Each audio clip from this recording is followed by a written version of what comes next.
بسم اللہ الرحمن الرحیم۔ السلام علیکم ورحمۃ اللہ وبرکاتہ۔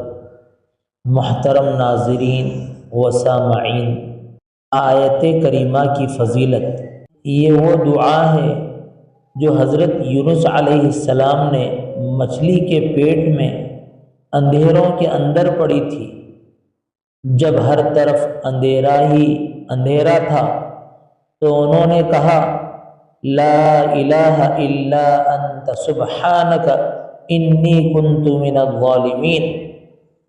اللہ تعالی نے فرمایا، ہم نے یونس کو اندھیروں سے نجات دی، اور اسی طرح ہم مومنوں کو نجات دیتے ہیں۔